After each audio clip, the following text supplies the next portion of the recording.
Hi, and welcome to the Adventures of the Ostentatious Vlogs with me, your host, Austin Shock. Today's is going to be a little bit different.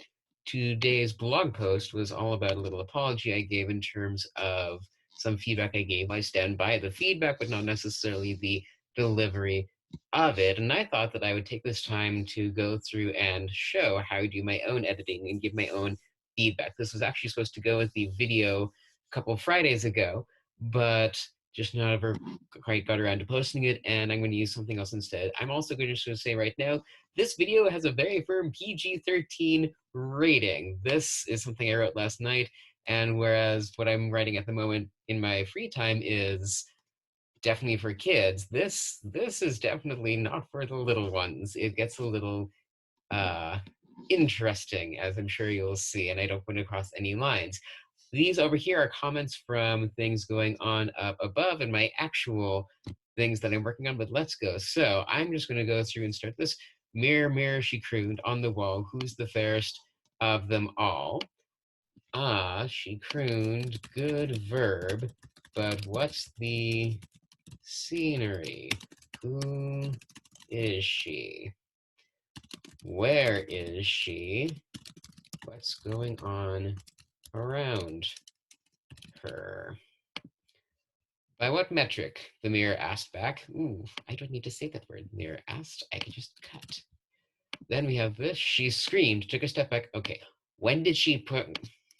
Were her shoes always in her hands? Give the reader time to get settled first. Oh, the mirrorist, you shouldn't have done that. It's double bad luck for a magic mirror. At least that's what he was trying to say. With no glass to speak of, it came out more like a soul-rending shriek. Where's the tension in this? Yeah, it's a magic mirror that she freaks out about, but why does she freak out? Where's the tension? Why does she freak out? You need to actually set this up. Came out like Solar Chic, and so with her soul rent, she died. Is the joke really worth the repetition? Right now, I'm actually leaning towards yes, but what does that even look or feel like? Do you really want to be omni for this? Omni means omniscient narrative, where I'm floating above. I don't get to see what's inside anyone's head. And I don't think I actually want to be an omni for this, and you'll see why in a second. Am I in? What around her told her that she was dead? What does she see? Unending darkness, grayish blue floor, feeling of being in a cave, grayish blue pillars. I imagined this pantheon afterlife. Come to think of it, I don't even know who she is. Why should I care? Good questions, in my opinion. She asked no one in particular. No, a figure sashayed through the darkness towards her. How much can we see? Outlines, glitters of clothing, what? But I wouldn't really expect an answer if I were you. Really? She cocked her head. Why? I do this one a lot.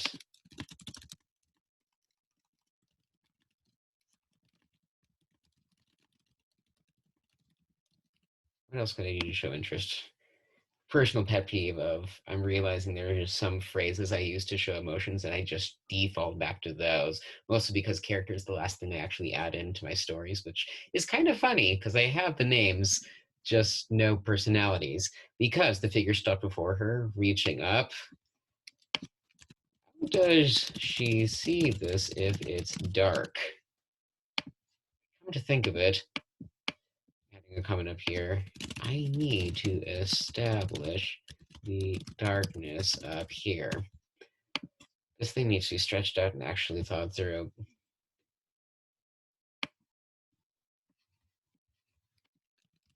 Sounds. Drag down her wing head. Sounds.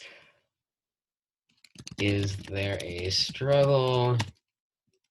Could she hear this before? Is it a simple stretch, or does she have to reach? Actually, I probably should think that. Does the figure editing one's own edits, its mouth slobbering over clay, do realize that no one is going to get the illusion. All the other humans are a little too busy. They are humans to the figure. They're humans to the figure. I guess that works. But they're really just souls. This is from Mesopotamia. Catch, the head flew towards her.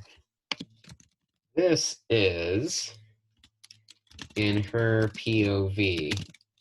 So is this still Omni since I'm not in her head? A choice and stick with it. POV bobbles in my own writing do annoy me. She jumped back, her arms flailing around the head. You can describe things better than this. The figure laughed. Oh, that should be its own line. For little grammar things like that, I actually just put them in. Very good, very good. With a snap. Well, it's not really with a snap, it's more after a snap. Can be described better. Figure was woven clad in, well, let's just say there's more skin than cloth. Describe her and her clothes better. She looks like the modern idea, vaguely, of Cleopatra. Weird because she's not really Egyptian, but oh well, neither of them really were, and Cleopatra was descended from Greeks who married into the Egyptian aristocracy and then married their cousins and children, and things just get messy. Oh god, so much description that needs to happen. This just has none of that. My name is Inanna. I need to spell that correctly. A goddess of Mesopotamia. She narrowed her eyes, jutting her hip out suggestively. I don't actually know what that would look like, but I can show this rather than tell about it. And you will be my new champion. And I think I'm going to stop there just to give you some idea. As you can see, I tend to give myself lots of comments. This one right here, well, no, there is one. This can only work if it's setting something up, but I don't know the plot yet, so I can't know what it's setting up. Either figure it out or cut it. Yeah, I tend to give myself what I'd say is a fair amount of feedback. I try not to let the little things slide or like, yeah, that could be better, but let's move on. I really actually, if I find something that's like, I try to identify what about is because odds are it's gonna be something that's repeated throughout. And if I fix it early on, then that means that I'm thinking about it as I'm going through. One last thing is there are many different kinds of feedback. My kind of feedback definitely is much more blunt. I like to say where the problem is and how I think it could be solved, or give suggestions about how it could be solved, and make sure to add in that why it is a problem, because I don't want to be misunderstood. When I give feedback, I want people to understand that it is how it is. Some people like that, some people aren't as fond of that. It's definitely a good strategy to learn many different ways of giving feedback, as well as learning how to accept and receive many different ways of feedback. That being said, there's a lot of research on feedback.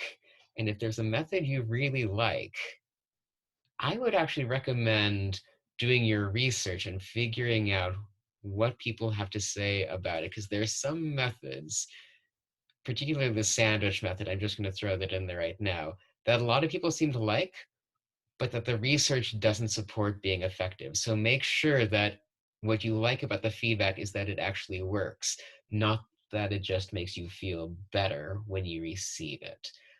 Just food for thought. This has been another adventure of the ostentatious. If you liked it, tell your friends. If you hated it, tell your enemies. If you don't care either way, tell everyone. Stay safe, be amazing, and happy quarantine.